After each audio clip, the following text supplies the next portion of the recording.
Hello प्रिय मित्रों, ईश्वर के साथ कीमती क्षण कार्यक्रम में आपका स्वागत है। और इस सृष्टि के साथ ईश्वर के वचन बांटने के लिए, ईश्वर के वचन सुनने के लिए। और आज 10 नवंबर रविवार है।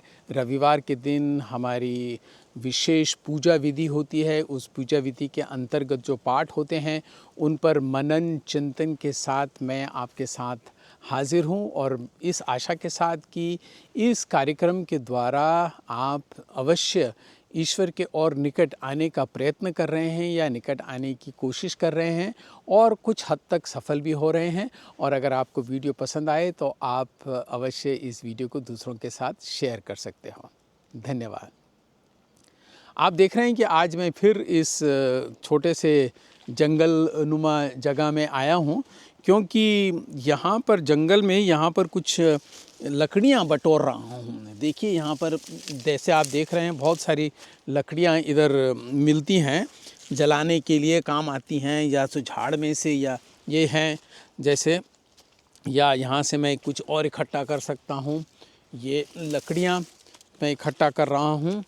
आप सोचेंगे कि अरे ये फादर को क्या हुआ, लकड़ियाँ क्यों इकट्ठी कर रहे हैं? क्या इधर ठंड इतनी बढ़ गई है कि अब उनको लकड़ी जलाकर और थोड़ी गर्मी लेनी पड़ेगी, क्योंकि बहुत ज़्यादा ठंड हो रही है। हाँ, ठंड का मौसम तो इधर चालू हो गया है, पर मैं एक ही क्षण में आपको बताऊंगा कि क्यों मैं ये लकड़ियाँ इकट्ठी कर रहा हूँ।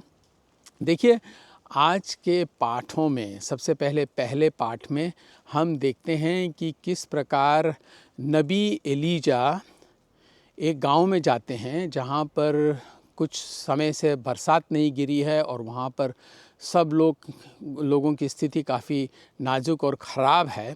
और ईश्वर उनको वहां पर भेजते हैं, और एक विधवा नारी वहां पर है जिसे वो बोलते हैं कि तुम मेरे लिए पहले एक रोटी बना के लाओ, पहले मुझे खिलाओ और फिर दूसरा काम करो।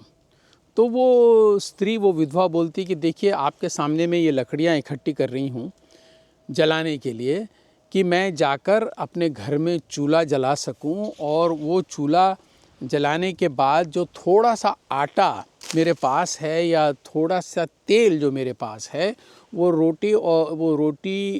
आटे और तेल के साथ में जो कुछ रोटी बनाऊंगी उससे खाकर मैं और मेरा पुत्र, केवल उतना ही है हमारे पास, उसके बाद हम मर जाएंगे।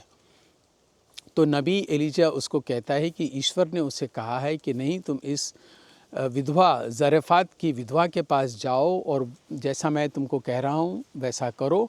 उसने वैसा ही किया, और उसने इस विधवा स्त्री से कहा कि तुम चिंता मत करो, तुम पहले जाकर इस आटे से और तेल से मेरे लिए खाना बनाओ, और तुम देखोगे कि तुम्हारे पास जो आटा और तेल है वो कभी ख़त्म नहीं होगा जब तक कि आसमान से बारिश ना गिर जाए।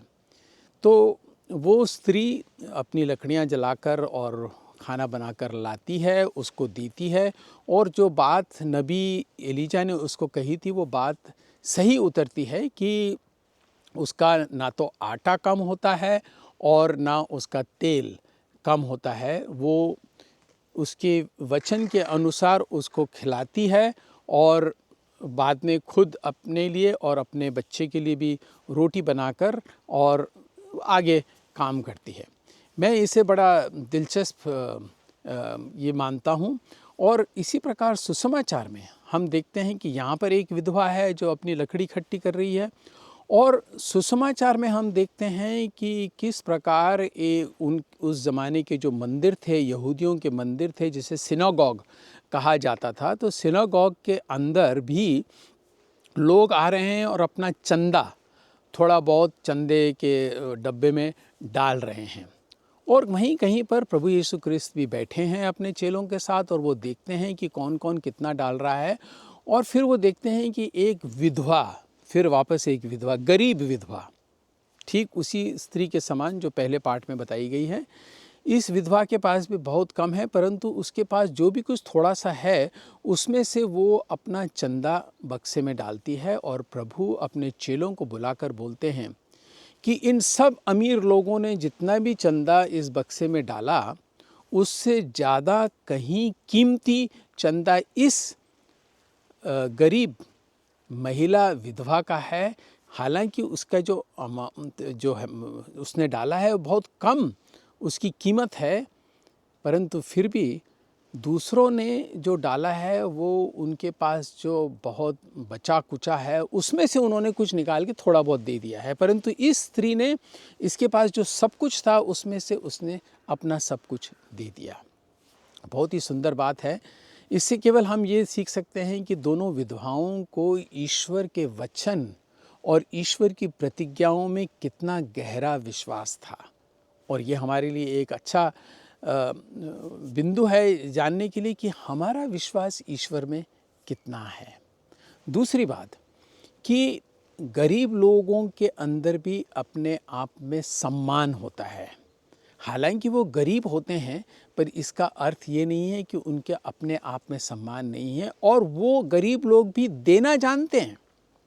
जैसे ये दोनों विधवाएं, गरीब विधवाएं हमें बता रही हैं कि हालांकि पहली के पास थोड़ा सा आटा था, वो बोल सकती थी कि नहीं नहीं नहीं नहीं, पहले तो मैं खुद अपने बच्चे को खिलाऊंगी, मैं खाऊंगी, और फिर बचेगा तो मैं आपको दे सकती हूँ, नबी इलियास को कह सकती थी।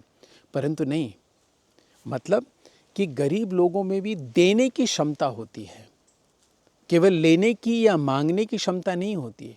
कभी कभी वो मांगने के लिए मजबूर होते हैं, परंतु वो नहीं चाहते हैं, क्योंकि उनका भी आत्मसम्मान है, अपने आप में सम्मान है। और इसलिए ये बातें हमें बताती हैं कि गरीब भी देना जानते हैं। तो एक बात तो गरीबों में ईश्वर के प्रति जो गहरा विश्वास होता है, उनकी प्रतिज्ञाओं के प्रति जो गहरा विश्वास है, उसे हम यहाँ देखते हैं।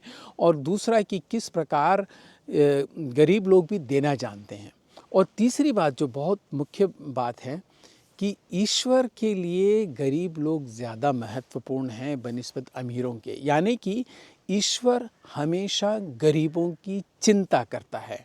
अगर आप सुसमाचार पढ़ेंगे या पुराना व्यवस्थान भी पढ़ेंगे तो आप देखेंगे कि हमेशा ईश्वर ने अपनी जो प्रायोरिटी या प्राथमिकता है वो हमेशा गरीबों के लिए की है। गरीबों की उन्होंने प्रशंसा की है।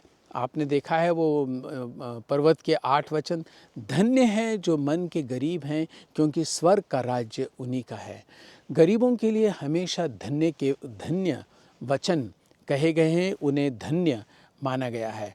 तो आप इस बात से निराश ना होएं। अगर आप गरीब हैं और अगर आप अमीर हैं तो हम अवश्य गरीबों से सीख सकते हैं कि वो कितना अपना सब कुछ देने के लिए तैयार होते हैं। मैं आशा करता हूं कि आप भी इस वीडियो को दूसरों के साथ बांटने के लिए तैयार रहेंगे और इसे सब्सक्राइब भी करेंगे। मैं एक बात और बताना चाहता हूं कि मेरे इस चैनल पे कुछ हिंदी की छोटी छोटी फिल्में हैं जो क्रिश्चियन विषय पर बनाई गई हैं। किसी का नाम है हैप्पी बर्थडे, या पैसा या भगवान, या उपहार, या फिर ऐसा क्यों होता है। आप जाकर उन्हें देखिए और बहुत उनका भी आनंद उठाइए। अच्छी फिल्में हैं। धन्यवाद।